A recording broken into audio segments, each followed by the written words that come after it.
तो friends, welcome to defence matrix. तो एक और ब्लास्ट यहाँ पर रिपोर्ट किया गया है जो कि नवगाम पुलिस स्टेशन में हुआ है, और यहाँ पर कहा जा रहा है कि ये उसी एक्सप्लोजिव से हुआ है जो कि फरीदाबाद में पकड़ा गया था और दिल्ली ब्लास्ट में यूज़ हुआ है। शुरुआती रिपोर्ट में ये कहा जा रहा है कि ये एक्सीडेंटल मिस हैंडलिंग की वजह से हुआ है, जिसमें करीबन 9 लोग मरे हैं और ये नंबर बढ़ भी सकता है क्योंकि ऑलमोस्ट 30 के अराउंड घायल भी थे। तो फिलहाल पूरे एरिया को कॉर्डन ऑफ कर दिया गया है। पुलिस जो है ये सेफ्टी को इंश्योर कर रही है, साथ में पब्लिक को कहा गया है कि वो ये एरिया अवॉइड करें, और फिलहाल यहाँ पर जांच चल रही है। शुरुआत में इसे एज एन एक्सीडेंट ही देखा जा रहा है, पर ये सवाल भी उठाता है। तो डेफिनेटली एक्सपर्ट्स की निगरानी में ये एक्सप्लोजिव थे और ऐसे ही इनका एक्सप्लोड होना सवाल उठाता है, क्योंकि जो दिल्ली में भी ब्लास्ट हुआ है उसको लेकर भी ये कहा जाता है कि ये पैनिक में किया गया था, तो वो भी एक्सीडेंटल हो सकता है।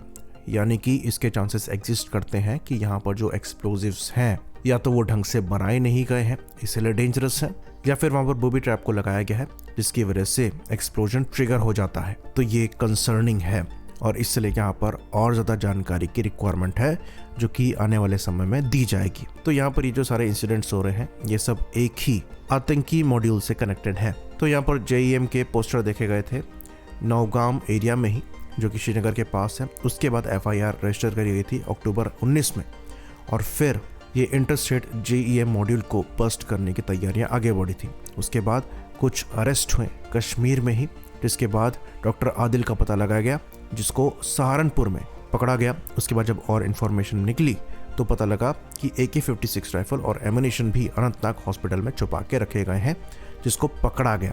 साथ में कुछ एक्सप्लोजिव भी वहाँ से बरामद हुए। फिर फरीदाबाद में एक्सप्लोजिव्स और पिस्टल्स AK-47 पकड़ी गई।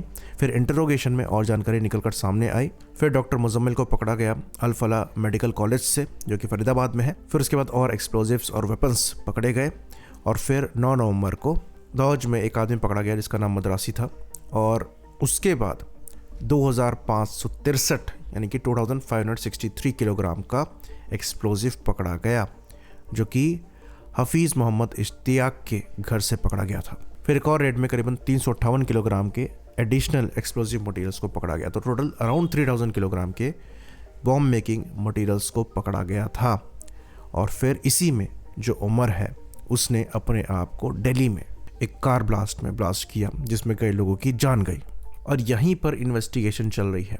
तो उमर की गाड़ी जो फटी है उसमें कई जगह पर यह कहा जा रहा है कि इसका एक एस्केप प्लान भी था, यानी कि यहाँ पर जो उमर की भी मौत हो गई है वो नहीं होनी थी। तो ये एक्सीडेंटल भी हो सकती है, जो कि शोकेस करती है कि ये जो एक्सप्लोजिव्स पकड़े जा रहे हैं इनका वोलेटाइल नेचर है, और हो सकता है सिम केस की वजह से यहाँ पर भी ब्लास्ट हुआ हो। तो यहाँ पर भी अभी जांच बैठेगी और पता लगेगा कि एक्चुअल कॉज क्या है। शुरुआत में इसे भी एक्सीडेंटल बताया जा रहा है। अगर ये केस है तो बहुत ज़्यादा ज़रूरी है कि जो एक्सप्लोजिव्स पकड़े गए हैं उनको बहुत केयरफुली हैंडल किया जाए। बाकी ये भी देखना ज़रूरी है कि यहाँ पर इस तरीके से जो एक्सप्लोजिव्स बनाए गए हैं इनको डेलिबरेटली बूबी ट्रैप्स के साथ बनाया गया है, या फिर ये एक नौसिखिए का काम है जिसकी वजह से ये ऐसे हैं कि इन पर कोई कंट्रोल ही नहीं है। तो JEM के लिंक्स तो यहाँ पर शुरुआत से ही हैं। इवन इन्वेस्टिगेशन की शुरुआत ही वहीं से हुई है, और कहा जा रहा है कि 6 दिसंबर यहाँ पर टारगेट था जब ये मल्टीपल ब्लास्ट किए जाने थे, पर मुस्तैदी यहाँ पर थी इंटेल एजेंसीज की और पुलिस की, जिनकी वजह से ये पहले ही पकड़ा गया, वरना बहुत ज़्यादा डैमेज हो सकती थी। इवन जो 2 ब्लास्ट हुए भी हैं उसमें जो एक्सप्लोजिव्स की मात्रा है वो पकड़े गए एक्सप्लोजिव्स की मात्रा का बहुत कम परसेंटेज है। अगर जितने एक्सप्लोजिव्स पकड़े गए हैं वो यूज़ हो जाते तो डैमेज का स्केल आप समझ सकते हैं। ये हाल तब है जब ये एक्सीडेंटली हो रहा है। तो ये चीज़ हमने पहले भी कही, दोबारा कहेंगे कि ये सोचा समझा प्लान है। भले प्रॉपरली एग्जीक्यूट नहीं हो पाया, पर जितना सिनिस्टर इसको बनाया गया था उस लिहाज से इसका जवाब देना ज़रूरी है, वरना ये अटेम्प्ट दोबारा किया जाएगा। लोकल टेरर मॉड्यूल जो बस्ट किया जा रहा है, गिरफ्तारियां हो रही हैं, उसमें कार्रवाई तो सही हो रही है, लेकिन जो एक्चुअल में यहाँ पर कल्प्रिट हैं वो बॉर्डर के पार हैं, और उनको भी रिप्लाई देना ज़रूरी है। अब ये कोवर्ट ऑप्स के थ्रू करा जाता है या डायरेक्टली अटैक के थ्रू करा जाता है ये देखना बाकी होगा, बट डेफिनेटली पैकेट्स को टारगेट करना प्लान में है, और ये चीज़ हम आने वाले समय में देख सकते हैं। आई होप इन्फॉर्मेशन यहाँ पर क्लियर रही हो। इसी बात पर इस वीडियो को हम ख़त्म करेंगे। लाइक करिए, सब्सक्राइब करिए। जय हिंद।